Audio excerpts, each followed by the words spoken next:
Let's get salty! Hey everyone, Zeddy here again today with a brand new video, and today I wanted to go over something that's been in the back of my mind for a little bit. We have rotation coming. We're going to have the whole new rotation announced and the expansion and the core set all next week, but I wanted to kind of go into it of what classes are going to be good and what classes are going to suck after rotation unless they get serious help from the core set, from the next expansion, or I don't know, a balance patch or something. So I thought we'd go class by class, take a look at what the key cards that are leaving for each class, see what classes seem like they'll probably be okay, and which classes will get kind of destroyed. Because there are some classes that I am genuinely concerned about. I'll rate each class at the end when I go through it on a 10-point scale. 10 points being I think it'll be, you know, in great shape, and 0 being well, that might be on life support after rotation. So we have Demon Hunter. This is going to be Demon Hunter's first major rotation where they lose an expansion. Last year, they didn't really lose an expansion. They had stuff taken out of the Demon Hunter Initiate, but a lot of it was added back in through the core set. And this year, they will be losing a significant amount of cards, but mostly, most of the cards that they're going to be losing that are impactful are from Ashes of Outland. They'll be losing, in particular, Skull of Gul'dan, which has fallen off quite a bit. But overall, if you take a look at like Skullman, you do have Glide for your quest decks and all of that. You lose as well as from Darkmoon Faire, your expendable for performers combo. You lose Il'gynoth, and like I said, expendable performers. So there's a significant amount of stuff Demon Hunter loses, but overall, they're not losing much. They keep all the Death Rattle stuff. They keep the Fell package. They keep the quests. They just lose some draw, but you know they'll get more. I think Demon Hunter will be in a fine spot. They're not in a great spot as it stands. Demon Hunter's kind of pretty low on the HS replay meta. I'll show a snapshot of like the current classes. You take a look here, what's doing well and doing well in battle across all ranks. It's a general indicator, but overall I would give Demon Hunter like a 7 going into rotation. There's a lot of good tools here. United and Stormwind in particular, the whole quest line package, you have and the whole Fell package. It's a really insane expansion for Demon Hunter, and they could start running cards like Need for Greed, right? That draw 3 cards for what, 3 mana? Pretty decent, and it's got tradable. I think Demon Hunter will be just fine. I'd have to give Demon Hunter like a 9 out of 10. I think it'll be solid. I think there's a lot of good tools, and yeah, I think Demon Hunter will be in a good spot. A Druid, on the other hand, is losing almost everything, it feels like. Spell Druid's losing a lot. They're losing Fungal Fortunes, Glowfly Swarm. Ramp Druid's losing Overgrowth. They're losing Ironbark. Take a look at Skullman's Academy. They're losing Lightning Bloom, Nature Studies. We've got the whole Beast packages leaving the game. Survival of the Fittest, as well as Darkmoon Faire. You're losing the Eclipses, whether it be Lunar, Solar, the resizing pouches. Ramp Druid is not going to be the same. No Cenarian Ward. Arbor Up is leaving for Spell Druid. It's absolutely incredible all the cards Druid will be losing. They will be retaining the whole Beast Druid package, right? You have like the Taunt package, the Beast package, you have Thorngrowth Sentries, you have, you know, Anachondra, you have Alignment, but you don't have any of the big finishers left. You have your draw package with Composting, you still have Oracle of Elune, you have some decent cards. Moonlit Guidance is a phenomenal card, as well as, of course, Guff will be remaining as well in Scales of Onyxia, but oh man, Druid is losing so much, and the stuff they're keeping, a lot of the key cards that make these decks good, like an Arbor Up, like a Resizing Pouch, like Overgrowth, like Lightning Bloom, are all leaving. And Druid's gonna need a lot of help with the next expansion, the next core set. I'm gonna put Druid as like a 3. I think their aggro package is all right. You got the aggro, you know, the beasts and all of that. But other than that, Ramp Druid is taking a huge hit that I don't know how much Guff and like Onyxia and Kazakhstan can carry. Hunter, on the other hand, not losing too much from Ashes of Outland. You're looking at like the Prime Minion, but most of these cards have just all been cut. However, their aggro package takes a big hit with Wolpertinger leaving. It's one of their best early game plays, as well as from Darkmoon Faire, losing Trampling Rhino, Rinling's Rifle, and some solid stuff. But if we've ever learned anything with Blizzard, Face Hunter always remains a thing. I would anticipate a lot of good stuff coming in to take its place, as well as they could, you know, run maybe a Sunscale Raptor. They can run a lot of these good cards. They still have Barak, Kodobane, Piercing Shot, Warsong Wrangler, and in particular, I expect this quest to be a problem probably going forward. It's incredibly good right now. It's near like a tier 1 status in both Standard and Wild. It's back in Wild, and most of the tools for those decks aren't really going anywhere. So I think Hunter, again, will probably be in a very strong spot, particular with the latest mini set, giving them both Dragonbane Shot, Furious Howl. There's some ridiculous cards. The secret package, I put Hunter pretty high up there. I'm going to give Hunter a 9 out of 10. I think both aggro-wise will be fine, and you got the combo stuff, and even Beast Druid, which has been, you know, close to being fringe and good enough, has a lot of good tools. So I think Hunter will be very strong after rotation. Mage right now is in a pretty rough spot. It's basically Incanter's Flow, Mizaki decks to counter certain decks in High Legend, and then you have Ping Mage, which is doing okay. Ping Mage will remain intact. Incanter's Flow obviously leaving, well, with Incanter's Flow no longer being a card, as well as Mizaki rotating. So that whole archetype's going, and yeah, you have the pseudo replacement, if you want to call it that right now. You're very expensive Flamewaker, but big Spell Mage, Ping Mage, very good deck right now, just not top tier, and I expect that to get better with rotation. I'm sure they'll support it more. I wouldn't be surprised if the core set in particular has some additions for it. I think Mage will be in a better spot than you might initially think, because a lot of the aggression might be going away, a lot of the power creep might be going away, and it's already, most of the tools are intact, because Ping Mage really came into play right in the Barrens with Wildfire, be Reckless Apprentice, Varden, Dawn Grasp, and Mordresh. I think Mage will be okay. I don't think he'll be like as strong as some of the other classes, but I don't think he'll be bad at all. I'll probably give it a 7. I think a generous 7 is all right for Mage, but yeah, the combo shenanigans look like it might be going away, unless of course they print more crazy combo crap. Paladin is losing a bunch of stuff with its Librams in particular. All the Librams are gone. All the Librams will be gone, and that's been a big part of Paladin for quite some time.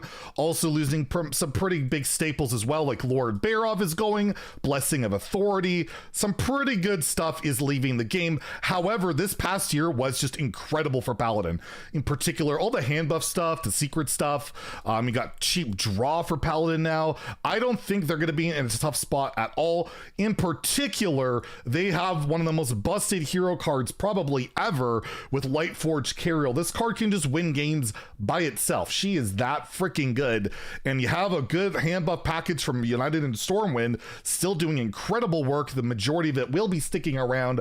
I think Paladin will be in a very good spot after rotation, despite Librams leaving, despite Broomstick leaving. I think Paladin just has so many good tools, and you know, they'll get more on top of that. I could probably put Paladin at an 8 out of 10. I think Paladin looks very good. Priest right now is in dire straits. Priest is really rough. You just play like Scam Priest or Shadow Priest, and that's about it.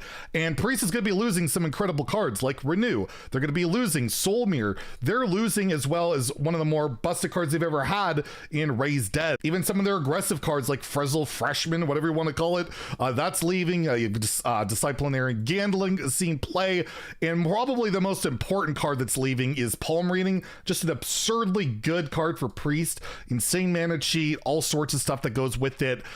Priest is losing a bunch of stuff, and the stuff they have right now, not exactly carrying Priest to the highest levels. You have some decent cards like Zarella. That's about it from this expansion. Of course, you have the whole Shadow package, you know, Void Touch Attendant, still going to be insane on turn 1 and auto win games with your Dark Bishop Benedictus. And I think, like I mentioned in another video, Death Rattle Priest should emerge because you have Amulet and you have Zarella, which are just insane cards. They just need a little bit of support. It'll be over the top. But right now, Priest is looking really rough. I gotta give it like a 4 or a 3 out of 10. Like, Shadow Priest can only carry it so far, and until we see some really good Death Rattle support, I just don't know what Priest is gonna be doing after rotation. Rogue is another class that is losing a ton of stuff. The secret package, not so relevant these days. Ash is not a big deal, but my goodness, you just look at Skullman's Academy, they're losing Passage, they're losing Wand Thief, they're losing Brain Freeze, they're losing some weapon stuff, they're losing Cutting Class, they're losing Janice Barov, and you take a look at Dark Moon Fair, they're losing Swindle and Foxy Fraud and Prize Plunder, and a certain amount of great draw and removal they're losing. They're also losing Cloak of Shadows, which keeps them immune. They're losing Tenwu, which is a great combo enabler. And if you look at the most recent year, they still have some really good stuff, with it be Efficient Octobot, Field Contact, Swine Tusk Shank is a particularly strong card, but losing a lot of support with it. By the way, this card never got nerfed. Absolutely broken. I have no idea why. Just insane. Stormwind, Quest Rogue, a very good deck. It's very good. It's losing its draw package with Secret Passage and Swindle and all that, but the SI package package is still incredibly strong. I expect that to basically probably hard carry it early on, unless of course the initial expansion is ridiculous for Rogue. And then you have the most recent expansion, which didn't do a heck of a lot outside of, well, the Thief package that got nerfed and hasn't seen a ton of play, as well as Scabs, which got nerfed and hasn't seen as much play since. So Rogue, as well as, you know, the Druid and Priest, I expect to not be quite that strong after rotation. But if you've learned anything from Rogue and Druid, every time you think they're down, they end up kicking ass and being top tier. But based on the information I see and the cards I have, I'm going to give Rogue a 4 out of 10. I feel like the Octobot, the Field Contact, and some of this other weapon Death Rattle stuff may be enough to carry it to a decent status, but compared to a lot of these other classes, not so much. Shaman, on the other hand, actually got the majority of its good stuff this last year. They're not going to be losing too much. There's some solid cards, of course, like Serpent Shrine Portal. You have Lurker Below in Torrent. Skullomance, you got Lightning Bloom is a big deal, as well as Devolving Missiles. Fireheart's a ridiculously good card. And then if you take a look at Dark Moon Fair, not a particularly impressive set. You have Storm Strike, Dunk Tank. Their OTK is gone with Yashiraj and Bolner, but my goodness, you just take a look at the Barons. The Barons mini set was incredible. You had Perpetual Flame, you had Primal Dungeoneer, Lily Pad Lurker, just an insane tool set. Stormwind gave some great cards with Bolner. We know the Brilliant Macaw, and well, we'll talk about its partner in crime in a second, and just really solid cards. And then you take a look at Alterac Valley, just disgustingly good for Shaman. The whole free stuff, whether it's Wind Chill, Bracing Cold, Frostbite, Sleep Breaker, you have Cheaty Snowball, you have Wild Paw Cavern, you have this card that shouldn't exist, Snowfall Guardian, Brukan. Shaman is going to be one of the best classes after rotation, in my opinion, even with barely any additions to it. These cards are just so unbelievably good. I'm gonna give Shaman probably a 10 out of 10. I think Shaman might have the best tool set of all the classes. Just they have draw, whether you utilize a multicaster or whatever you want to do.